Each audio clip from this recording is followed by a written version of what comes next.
Hello, everyone. This is Kishore Dharmarajan, and welcome to another session of the Saturday Business Podcast. It's a pleasure to welcome all of you. We have six wonderful speakers today, and as you know, we go through five rounds of questions. So, the first question is: in 1 minute, can you tell us about yourself and your journey so far? Let us start with Mr. Bashir. Yeah, good morning all, and thank you, Mr. Kishore, giving this opportunity, and thank you all these team members who is participating and viewing us. And myself, Bashir Moideen, I am owning a company is Shokon Technologies, which is in automotive industry. We do develop and design and develop the products for the automotive industries. This we are doing as a B2B sector. So I'm here in more than 29 years in this sector, in this tech field, in automotive industry. Yeah. Wonderful. Next, let's hear from Ms. Raki. Good morning, everyone, on this Saturday. So I'm Rakhi Dhawan, and I represent Netrika Consulting a company. It's an Indian homegrown organization, started off 12 years ago. I take care of the region over here as a regional head of sales for the MENA region. And we do take care of various services from background checks to due diligence to cybersecurity, physical security. So basically, any threat that you see coming in from people, process, or technology, we are catering to all these services. We cater to all the industries here, and we provide these niche services for our clients. So you can always get in touch with us. And this is a different industry altogether. Thank you. Wonderful. Let's hear from Ms. Sadia. Hi everyone, this is Sada here. So I'm a property investment advisor presently at Prime Properties. Prime Properties is one of the largest and the most trusted real estate brokerage in UAE, which is basically known for innovation, transparency, and client-centric approach. And the company is also a preferred partner for the region's leading developers, and they offer a comprehensive support through every stage of the property cycle, right from acquisition to management. Thank you. Thank you. Next, let's hear from Ms. Srileka. Yeah, so after spending several years as a homemaker and working as a French teacher, I decided to take a new path and become an entrepreneur. A friend introduced me to Barwa, a brand that immediately caught my attention for its commitment to clean Ayurvedic, ghee enriched skincare and cosmetics. And I saw great potential for such products in the Middle East, especially as Barwa was beginning its international journey, starting with the US. I decided to, bring it here in the UAE. And recognizing the opportunity, I took the first step by, establishing a company, then initiating the process of registering all the products. So now, right now, we have about 40 SKUs that are approved by the Dubai municipality. That was a significant milestone in our journey to introduce high quality, clean beauty solutions to the Middle Eastern market. Thank you very much. And now it's my turn to introduce myself. My name is Kishore Dharmarajan, and I run a digital agency called SEO Souk in Abu Dhabi, working mostly with semi government clients to do the content marketing, podcast marketing, metaverse, and SEO. So it's a pleasure to host the event. And as many of you know, we have five rounds of questions. We've just finished the first round of questions. The second question is a 10-minute question, and feel free to take the full 10 minutes to answer this question. And the question is: what is the biggest challenge that you're facing in your industry right now, and how is your brand overcoming that? Let's start with Mr. Bashir. I understand the question, and the biggest challenge is to understand the customer voice. As we had some, technical uh, issues we are facing, which is related to the vehicle related, which is The customer, many customers, we need to listen their customer voices. Those we are lacking some of the way because of we are not facing direct customers. So we diverted to some of the some of the new technology which is implemented recently. This need to be our team, technical team, has to go to each distributors and attend customer feedbacks. This is we are implemented recently, and we are getting good feedback. Based on that, we can have a lot of improvements in our company, and based on that, we developed many of the products as per customer choices. This we done recently. So this was our main challenge, and apart from that, the technologies every time is changing, so we need to go behind that. For we have to follow the what is the next is coming. We don't know, every day is AI based and technology based things are. So people want to, the most of the youngsters, they want to go for these new technologies, and they want to pitch with that, to make easy. So we are in behind that, and we are adopting uh, those parameters, and based on that we are pitching pitching on it. So we have a lot of support from our supplier side and our client side as well.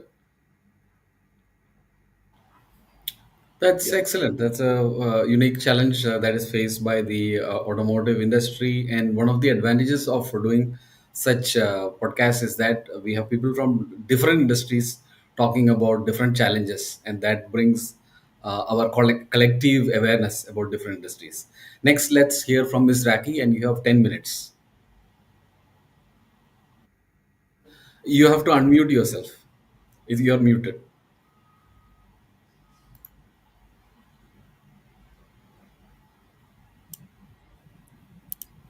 Yeah, big, yeah. All right, now I think everybody can hear me. So basically, we have five key challenges, I would say. One is evolving threat landscape. We need to stay ahead of emerging risk. So we are in such an industry, okay, that any kind of query could come to us at any given point of time, and we should be ready to address to that issue.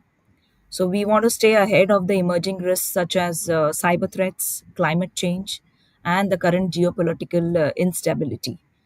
We need to rope in ourselves in such a way that given in any situation, we should be able to work, perform, and address to our clients.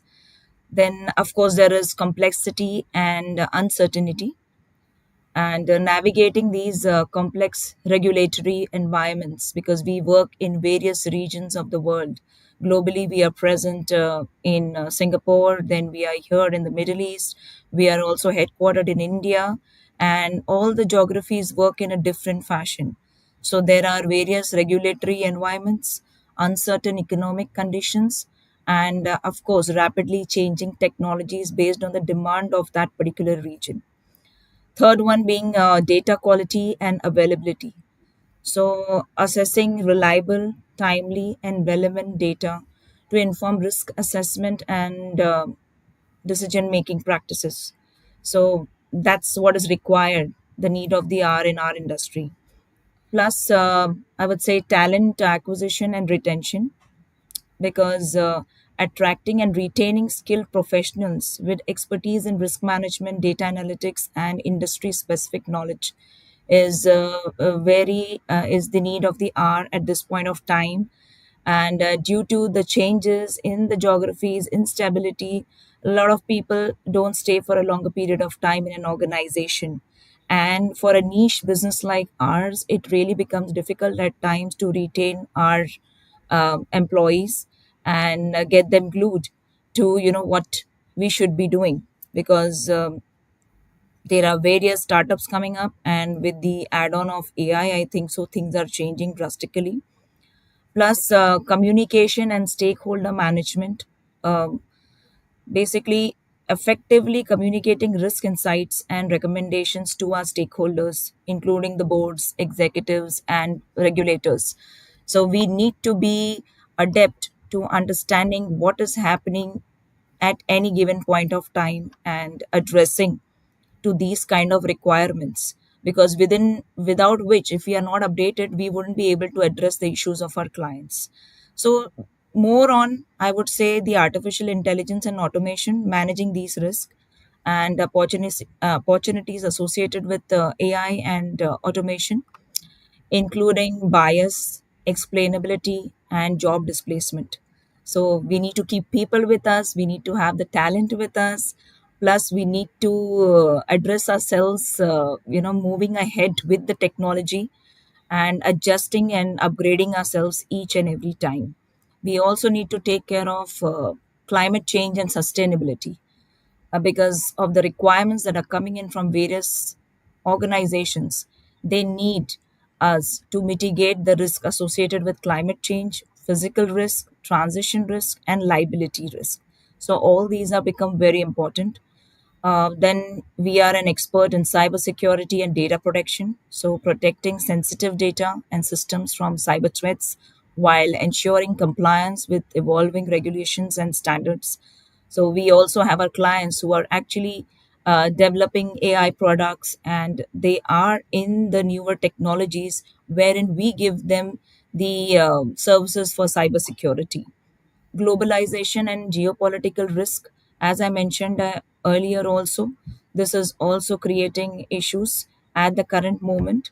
And the risk associated with globalization, including trade tensions, sanctions, and geopolitical instability, we need to, keep moving ahead with this. So this is going to stay for the next coming decade, and we need to stay in this system, and we need to change ourselves based on the given parameters which is happening in the world. And yes, stay ahead. There is competition, people are coming up with newer products, newer ways of solving problems of clients going through these situations. So yes, we are there, and we need to be resilient to all these changes, and that's how we will be there in the market. So that's it from my side. That's a wonderful take on what's happening in the cybersecurity world, and I'm sure it's going to be one of the fastest growing areas because with the rise of AI, cyber threats, cyber crimes are only going to increase. So Yes. definitely, this industry is on the growth path, no doubt about that. Let's hear from Miss Sadia next, and you have 10 minutes. You're muted. Thank you so much, Kishore. I'm totally in alignment with what Mr. Bashir and Ms. Raki said. I think real estate is again on the similar lines. They have their own, cup of challenges from the organization perspective. Even if you look at this, Dubai is an emerging market. It's growing to be a mature market. So it has, when you position yourself in the global landscape, Dubai has managed to successfully emerge as one of the top, real estate corridors to invest in. And thanks to the amazing vision of and the excellent governance that we have here in Dubai. However, one of the biggest challenges that I see here is how to keep that name going, in the market.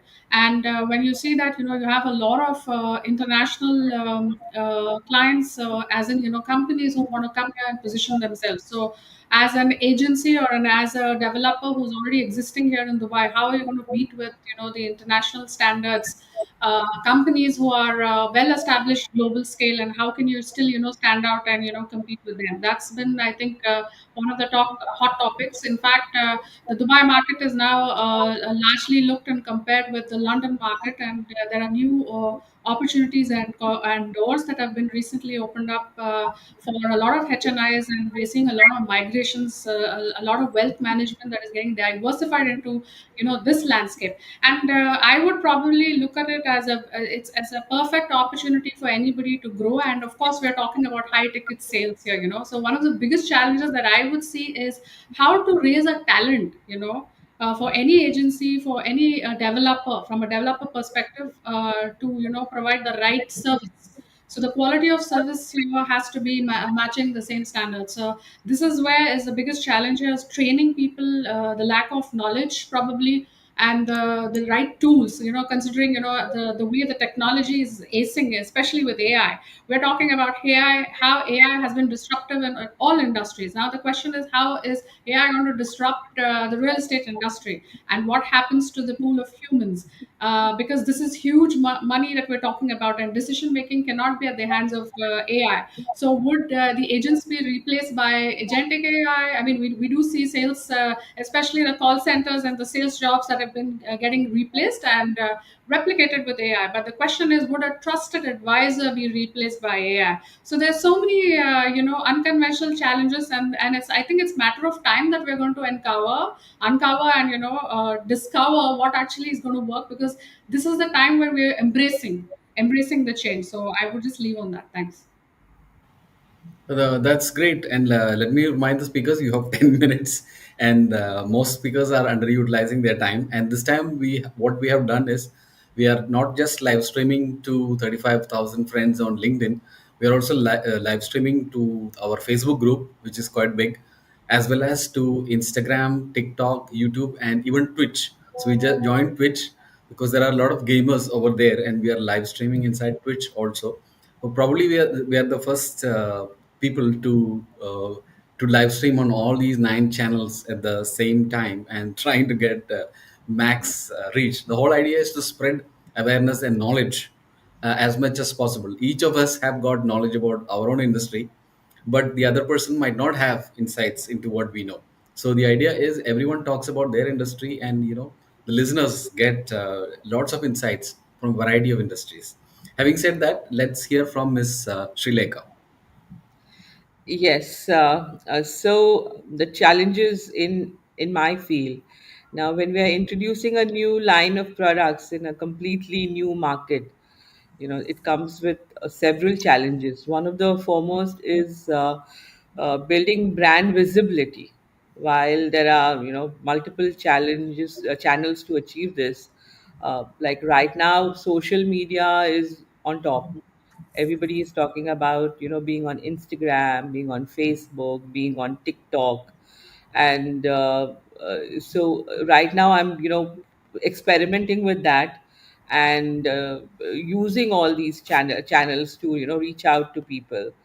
Um, uh, then what I realized is, because this is like skincare and cosmetics. So okay, you look at something on Instagram or Facebook, but you want to touch and feel the product. I mean, like, how many of us are that gullible that we see something on Instagram, especially a face cream or a lipstick, and we want to just buy it, and especially a brand which is completely new in this market. So what I realized is that sampling is absolutely necessary.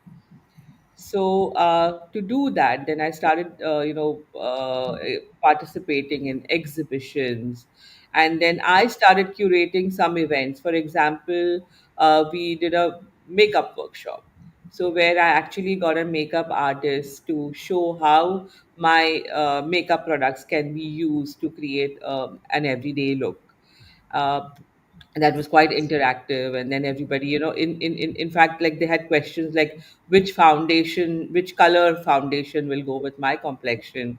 So these are the kind of things that I have been doing to directly engage with the customers, basically the potential customers. Now,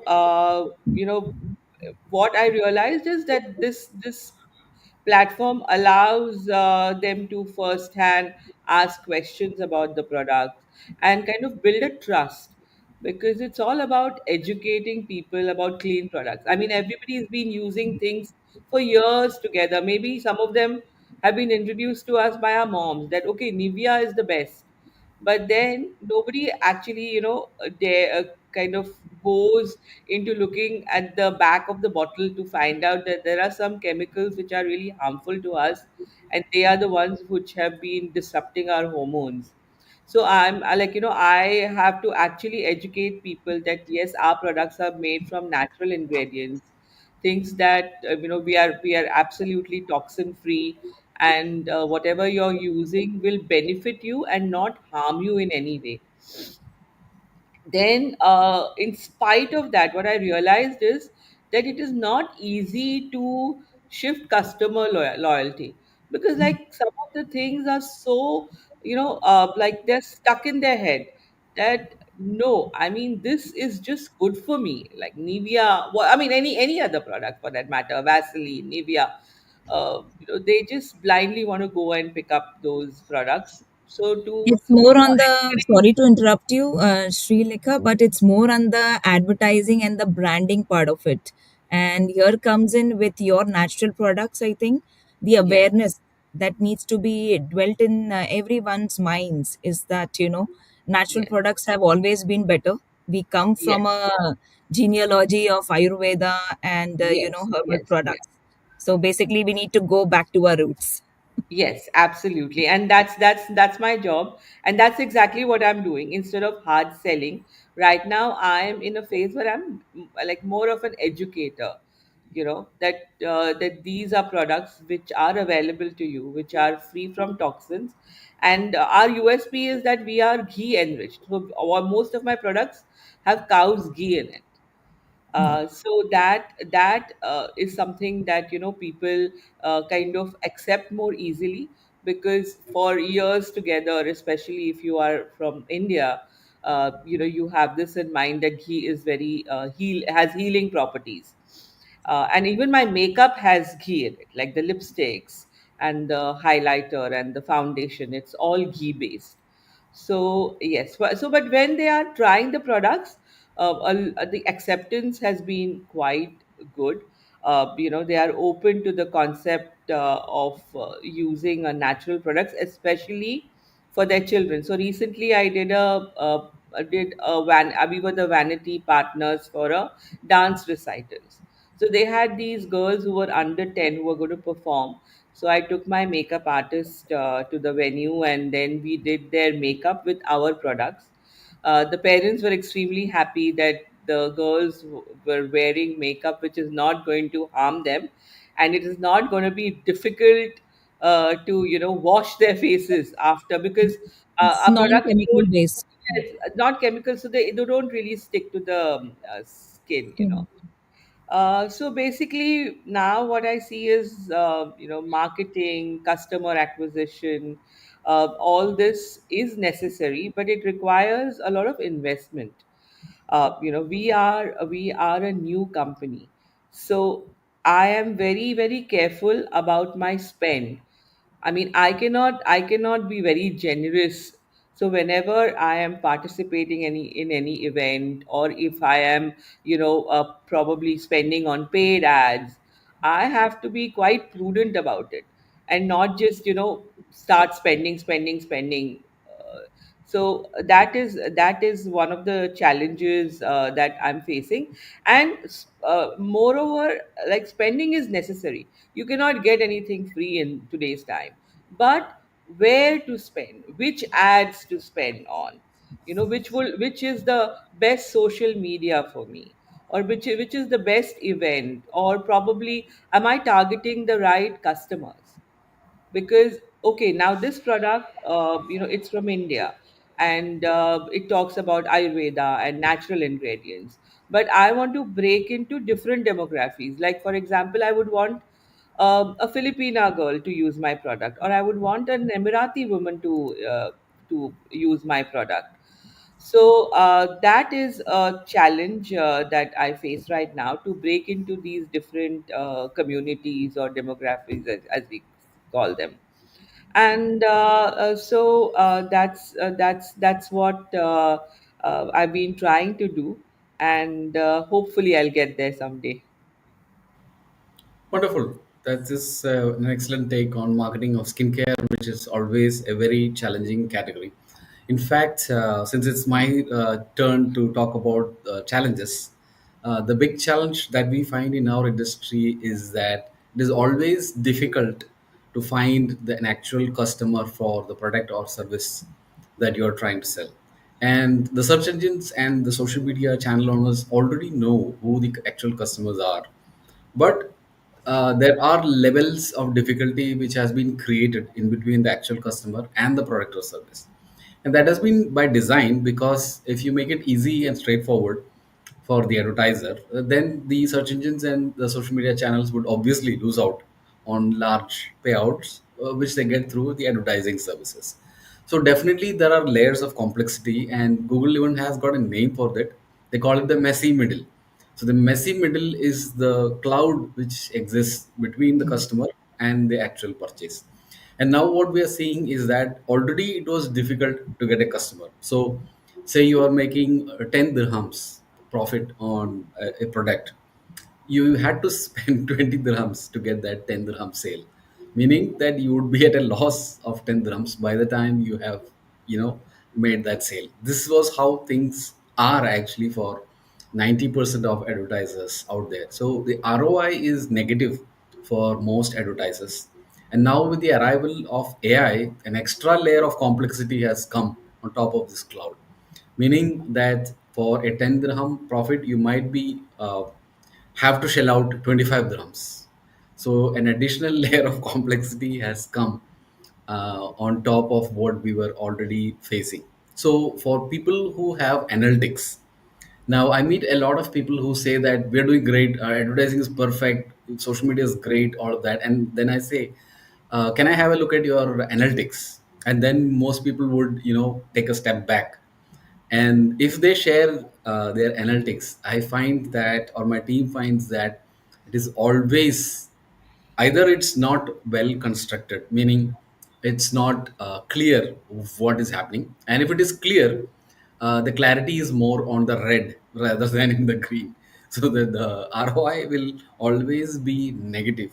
And why is that negative? It is because these layers of complexity have been put in place by large advertising platforms so that the sale is not smooth.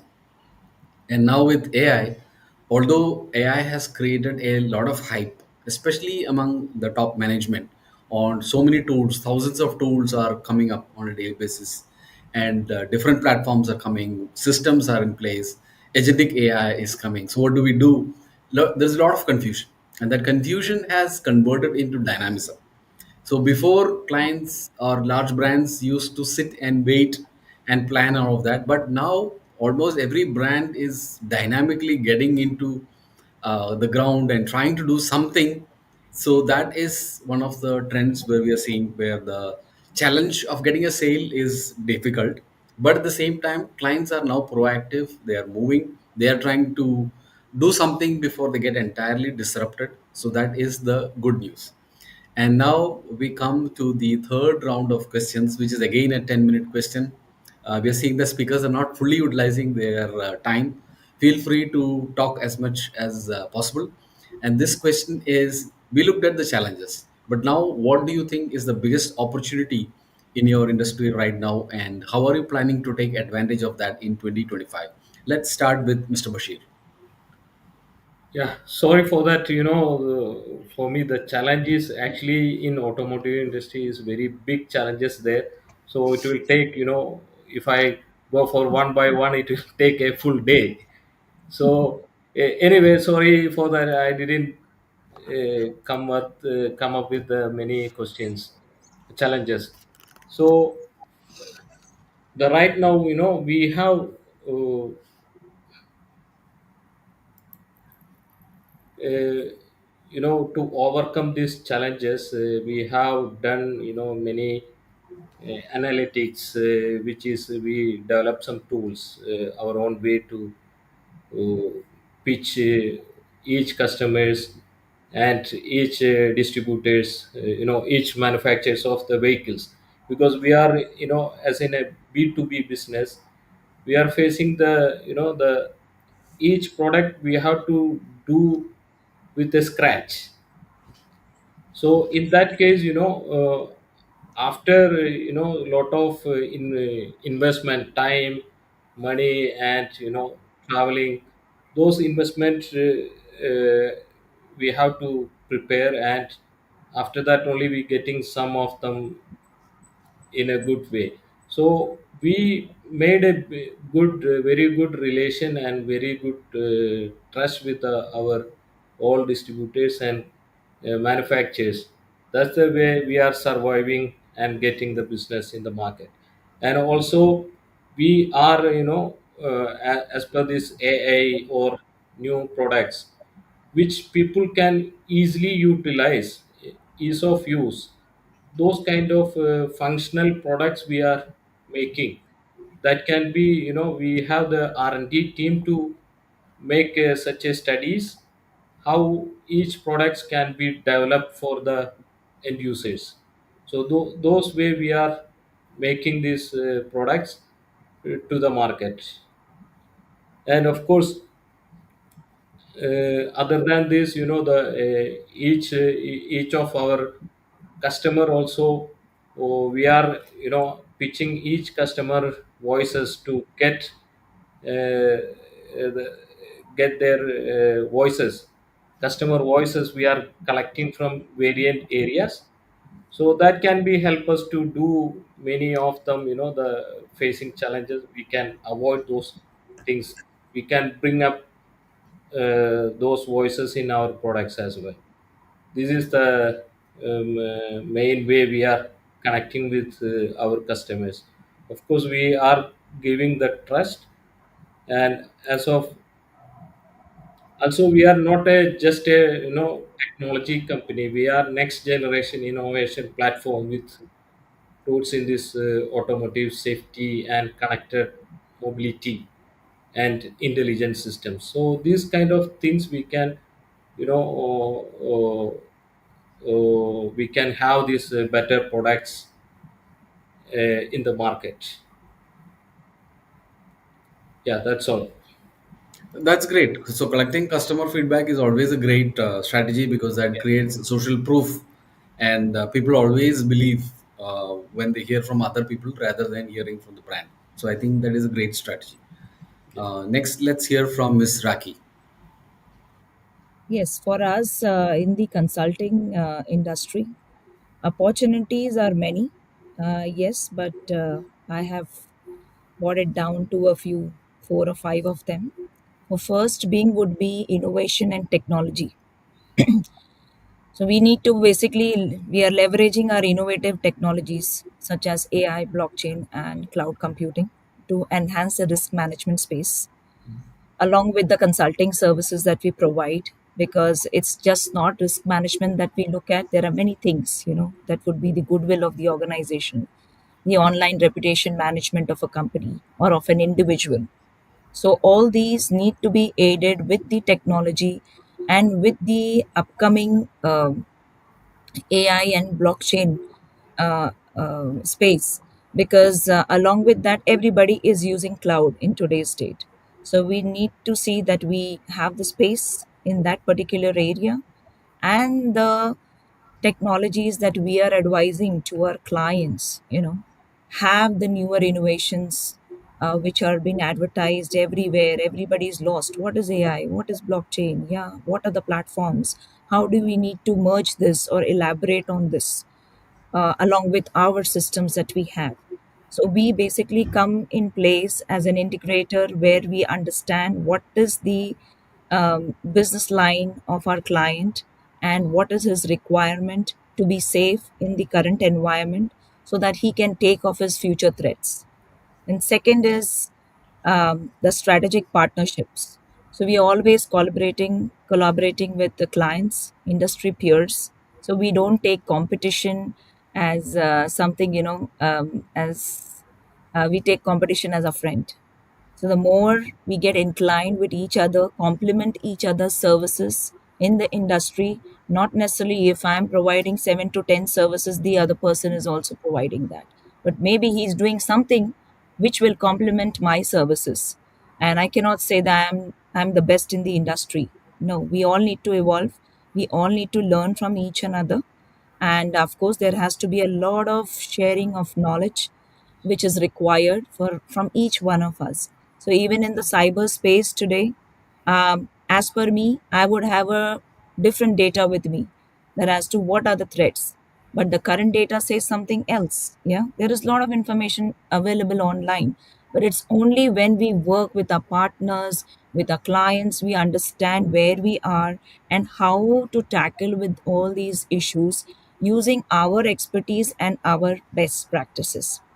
Then third one being thought leadership, because we think that establishing thought leadership in risk management and consulting through research, publications, and industry events is very important.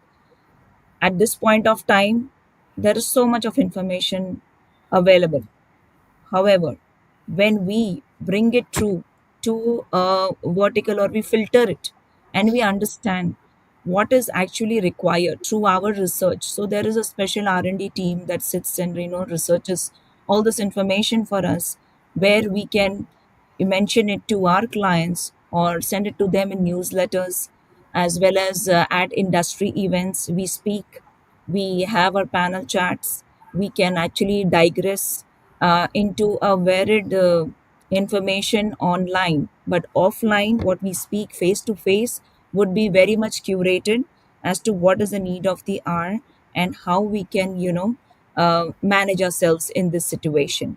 So I look at it as, the more we speak, the more we involve ourselves with others, the more we research, the more we send out our information, sharing of information, the more we get traction in our business. Then I would say even talent development. So we need to invest in the right trainings and the right mentoring and certification programs for our employees, because that is what is going to keep them with us. Otherwise, as I mentioned earlier, the challenge is retention of employees.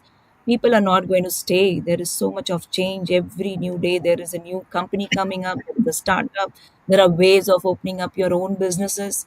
So retaining talent and developing them, the only thing that we can think of is develop them in the right fashion. We have to invest in our people.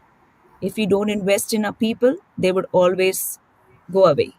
Yeah, like in my career of 22 years, I have most of the time stayed with organization who I thought, yes, invested in me and developed me as an individual. I grow with the organization, and that actually helped me to stay with the organization. At a given point of time in my lifetime, in my banking career, in a year's time, I had four bosses, okay, that were changed in a year's time, but I was the constant one who was maintaining that platform, my unit, and taking it ahead, because as an individual, I could learn more. I could, I would say, experiment more. I had a good team, and that's how kept me going in even the wrongest of times, or whatever, in the times of recession too. So I think mentoring, having the right kind of seniors with you, having certain programs which you will be inclined to. So if like a company gives the has a MBA program for their employees, and if he has taken that for 1 or 2 years, so he will not think of moving out of the organization. He will stay there till the time he completes that particular course of his. Yes, and that's how investing comes into play. Like I worked with Wipro earlier in my days, and we had special programs. We had quality related courses. We had MBA from Symbiosis. We had so many different kind of courses, wherein the employee just not comes to the 9 to 5 job and does his daily core and goes. He thinks that yes, I am growing here, the company is investing in me, I'm learning over here, and I'm going to be a role model in this organization. People will look up to me, and I will be able to grow in the organization as well. So this is what I think is on the talent development part of it. Plus, also client centric approach.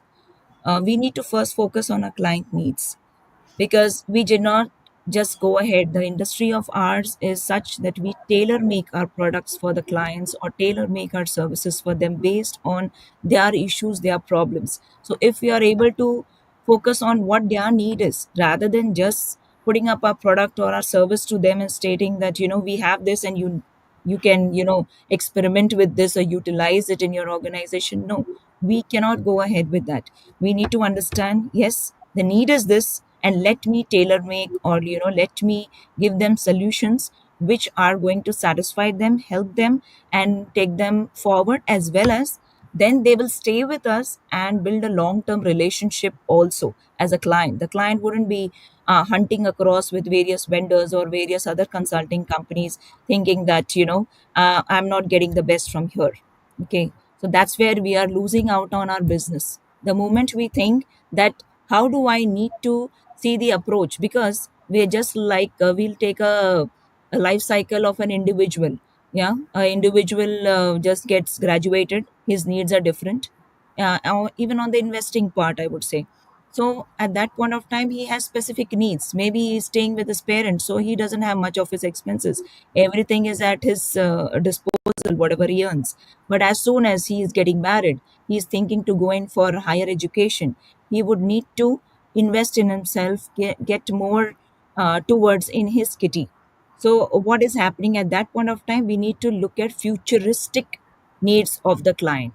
So yes, today the client may have need ABC, but tomorrow it may be ABC plus EFG. Yeah, along with that, we will have to add this, and we will have to think way forward than our client as to today. If his need is this, how can we take care of the needs of the future of this client? Because that's how they're going to stay with us. So we need to have a client centric approach.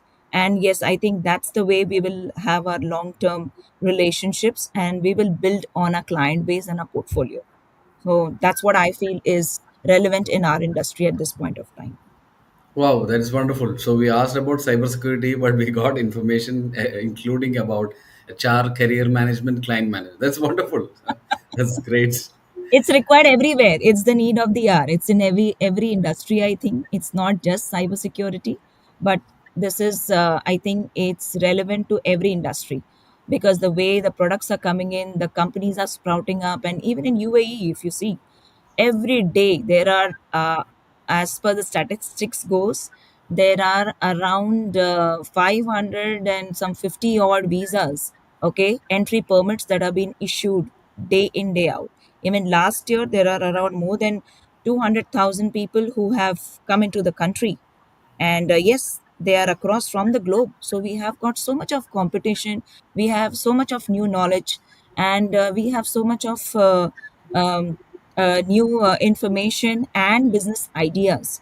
So how True. can we bring that, to one particular platform, learn from each other?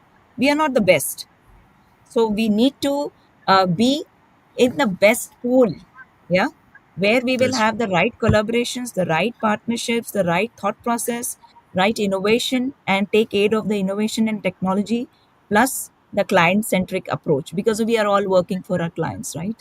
So very I true. think Very customer service, customer experience, this is the ideal participation at this point of time. excellent. That's a great take. And next, let's hear from Miss Srileka.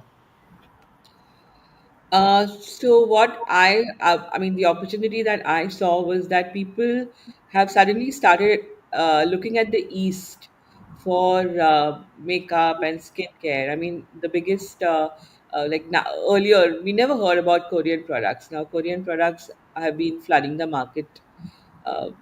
So people are, you know, not just because earlier we always looked at European products, right? I mean, if somebody had to pick up a lipstick or anything, that would be, their first choice would be a Dior or a Chanel or something like that. But now people are giving products from the Eastern countries a value, and they are ready to use them, and uh, like also patronize them, because these products are giving people a choice of going for something that's clean and sustainable. That's one of the biggest change that we see right now. Then another trend that I saw was preventive skincare. It's not as if after something happens, like after you look dull or whatever, people right from a younger age are more aware that yes, they should take care of their skin, they should look good, they should look presentable, like now looking presentable, looking good, is everybody's need. It's not as if only because you come from a particular class of society or you come from a particular age group that you want to do that. So that's the best thing, is that I have products which cater to every age, and which are beneficial to every age. So that is something that I'm capitalizing on. At the same time, another trend that is very like probably post COVID, that's very much in our face, is the trend of giving importance to wellness. So, be it exercising, be it eating right, and be it using the right product, this everything is the under the umbrella of wellness. So, what I have started doing is that I have started collaborating with certain experts from different fields. Like, for example, recently we did a workshop on menopause. So I had an Italian gynecologist who is using alternative therapies to treat patients. Then I had somebody who does sound healing. Then a yoga teacher. Then we had somebody who is practicing essential oils, use of essential oils to treat different ailments. And I did the bit for skincare. So we all came together and we put up this workshop for women. So this is one of my strategies to become more like a wellness solution rather than just giving people some products. So what we are saying is that, under our umbrella we are giving you products, services and experiences which are uh, which are going to help you in being a healthy individual. And basically, the company that I represent, Barwa, their philosophy is also the same. I mean, they don't just believe in making products and just selling them. They believe in educating people about wellness, and they are also heavily into organic agricultural practices. That is one of their companies does that. uh, though we don't call our products organic, most of the ingredients used in our products are organic. And as a CSR activity, every product that's being bought by an individual, a part of it goes to an organization that helps educate women. So that is what we have been trying to do, knowing that yes, AI is there and it's a very fast paced life. So somewhere we are asking people to take a breather, to think about themselves, to think about their health, and then give preference to what we have to offer in terms of clean, sustainable, and wellness related products. That's a wonderful take on the skincare industry. And since it's my turn to talk about the big opportunity, as I keep saying, the big opportunity is not AI, it is API. So the P inside, in between A and I, is something which many people are missing. So why is API a big opportunity as big as AI? So on one side we have AI, which is a great pattern recognizer. All the information that we human beings have been created has almost been uploaded inside some large language model. So one big challenge that the AI industries are facing right now is they don't have any more data. So the reason why we had ChatGPT 3, ChatGPT 4, and ChatGPT 5 is not coming up or may not come up for a long time is that they don't have any more data to feed the machine. Means all the data that was available has already been fed into the system. Same thing that Elon Musk is saying about Grok. They don't have any more data. So now they have to fill it up with synthetic data, meaning which is data created by the machines itself. So as we can imagine, the data created by machines would be not as good as what we human beings have created in all these years of our existence on the world. So synthetic data is kind of like the tape records we used to do when when the radio was playing and you didn't have any device and use a tape recorder to catch the music on a radio station and then play it. It is kind of like a second-hand music. So on one side we have all this data crunch, and on the other side we have productivity or systems that we can utilize. And how can we utilize that? It is through APIs. Of course, you would need a little bit of tech expertise to do that, but using APIs you can kind of build almost anything that you wish, and that is the great opportunity that exists for all of us. So anybody can become a SaaS oriented company in today's world, and you don't need a huge team of programmers to do that. So from my side I would say that is the big opportunity. And now we come to the last round of questions for Before you missed me. You missed asking me. Yeah. oh, Yeah, did I? Good, good, good. That is where yeah, I'm this is attentive. because my window is kind of hidden. Yeah, I couldn't see you. Yeah, definitely. So before we finish this round of questions, let's go to Miss Sadia. Yeah. So yeah, in the opportunity, when I look at real estate, I think it's amazing. It's fabulous. We're talking about luxury sales here. It's huge. I mean, we all know real estate is the second largest revenue income for the country. But the question is, where would a person want to vision themselves or build a career in real estate? The career can go a long way. You can start off with positioning yourself as a real estate advisor. Then, if you've made enough money, because here we're talking about commissions, you can then go on with your enough expertise and experience, end up starting off your own agency. And then if you have the right infrastructure support and the resources and the tools, you can position yourself as a developer. But look, mind you, we're talking here about competition with about 2,500 developers in the market and 25,000 brokers. So when we're saying that, that's huge, it's intense. But and some people feel, there's quick bucks and there's quick money, so let's move from, a salary drawing job and jump into real estate. Every third person that you meet around in the corridor would be calling themselves as real estate. And it's just a myth that real estate is very easy. If you're handsome or if you're beautiful looking, and then you're wearing stilettos, some makeup dab on, and wearing a suit for a man, then you can actually close sales. But no, trust me, like real estate is the world with the axe. And I think a person has to have the right attitude, the right mindset. You have to be a go-getter, you have to be ambitious, you have to have the hunger in you, and the appetite, the right appetite. And it's mini entrepreneurship in itself, because you're not just you don't sales savvy is just the bare minimum.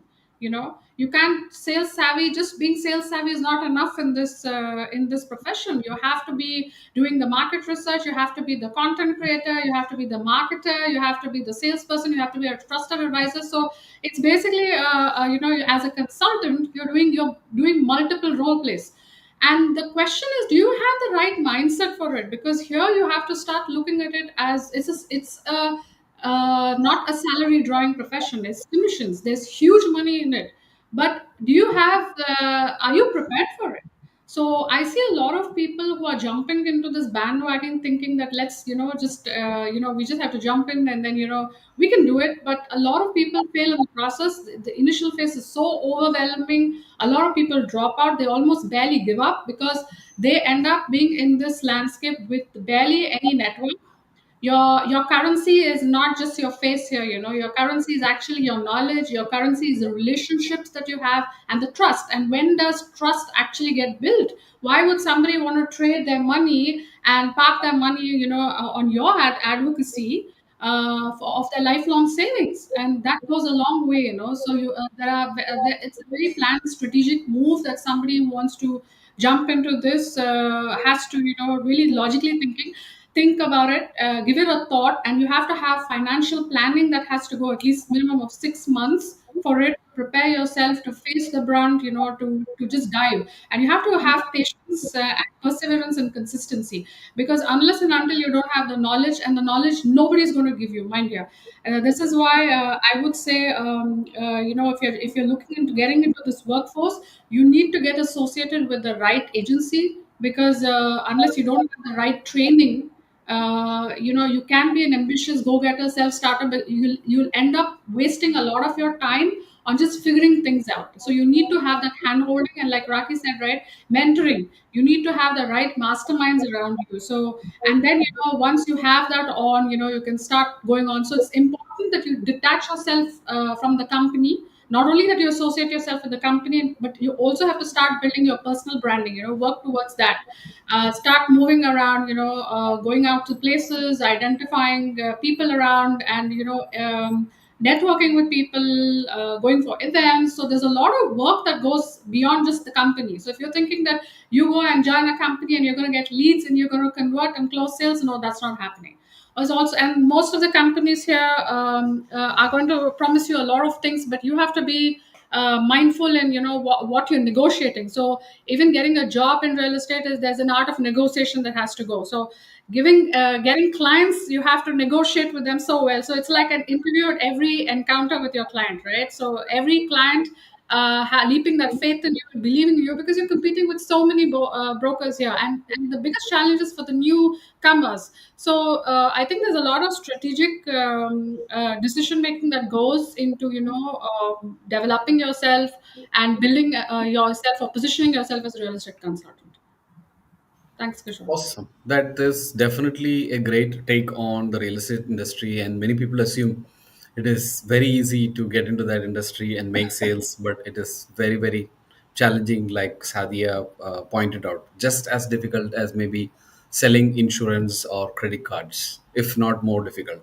So I'm glad you brought up all the challenges and the way how you're handling that. And now we come to the last round of questions, which is, can you tell the audience how they can get in touch with you in case they want to know more about your brand, or maybe have a one-to-one meeting? So you will have to tell your name also, because sometimes they can't see or they can't read your name on the screen, because some of the channels will be hiding the name. So it's best to give out your name and your preferred social channel or mobile number or website, whichever you feel comfortable. So let's start with Miss Raki. All right. So I can be reached at, I'll give you my email address, that is RAAKHI dot Dhawan, that is DHAWAN, at netrika.com. Netrika is spelled as NETRIKA dot COM. Okay, so that is my email address, raki.dhawan at netrika.com. And my mobile number is, with the country code, 971586782680. Plus, we have our website, that is netrika.com, www.netrika.com. You can always go there and Google. I'm there on LinkedIn also. You can reach out to me on LinkedIn, as we are using their platform today. And we are available here. Yes, so I think, and whoever doesn't get this needs to reach out to Kishore. And yeah, because we are on his platform today. So I think that's the best way I could describe the information. Sky is the limit. I'm based out of UAE, and we can always have a chat, understand the needs, and display our business services that we have to offer. Thank you very much for listening to us today, and having a good time here with industry experts from various categories. Even I did not know what all is happening, but yeah, it's knowledge sharing for me too. Thank you. Thank you. Thank you. Let's hear from Miss Srileka. Yeah, so my name is Sri Lekha Dikshit. Sri Lekha spelled as SHREELEKHA, and Dikshit as DIXIT. And my email ID is srilekha at outlook.com. My brand Barwa, we have a website, barwa.ae. where you can look at all the, I mean, you can see all the products that we are offering here in this market. There is a lot of information on the website about the products, especially the advantages of using the product, about the ingredients, and also we have uploaded certain videos to show you how to use the products as well. I am looking at one, of course, reaching out to end users, but at the same time, I'm looking at partnering with different people who would be interested in either retailing or being distributors for my products, uh, or I mean, because right now we have introduced the products only in the UAE, but we want to go beyond UAE, in Oman, in Saudi Arabia, with our basket of products. And yes, I mean, I would want to educate as many people as possible to switch to natural cosmetics, which not only save I mean, not only kind of are safe for you, but also are going to help you to have a better skin quality, and who are which are more therapeutic. So that's the idea. So yes, barwa.ae is the website, and my number is 050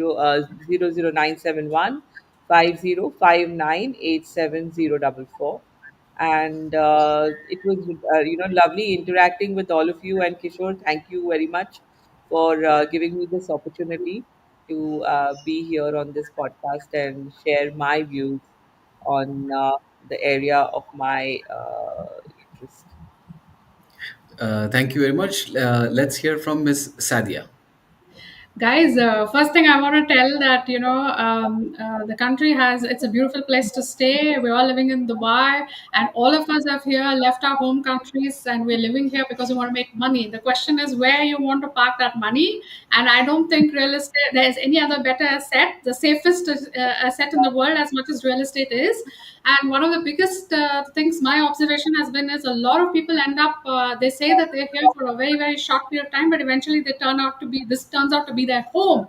And in that whole interim period, they don't realize that they've lived and they've spent their whole life almost here.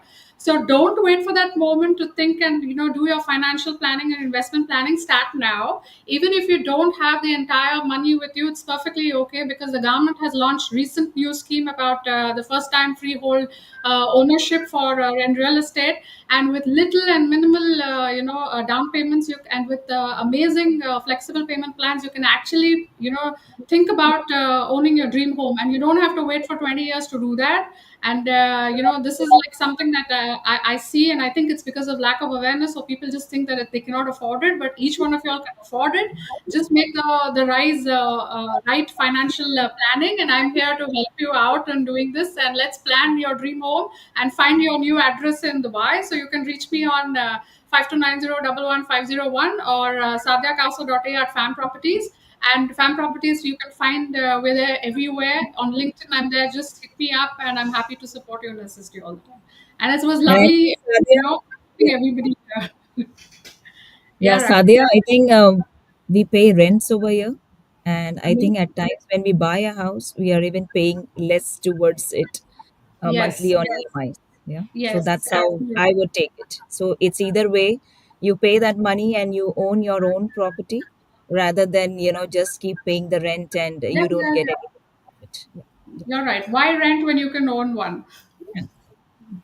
Wonderful. So I'm so glad that we are attracted so many great speakers, and we're thankful to the audience for listening us on multiple channels. My name is Kishore Dharmarajan, and my website is seosouk.com. And I would request all of you, if you have enjoyed this session, to have a comment on your social handles, whichever you wish, and tag the Saturday Business podcast by the DMD Group, which is the Digital Marketing Dubai Group. As you know, we have 172,000 members. We are one of the largest groups for professionals in the region. It's been a pleasure interacting with all of you. And once again, thanks. And this is the end of the session. Thank you very much and have a great day. Thank you. Thank you, Thanks, Thank you. Kishore, for Kishore. bringing us Thanks, your thanks time. everyone. Enjoyed Thanks. this. Yeah, Good day. bye. Thank you.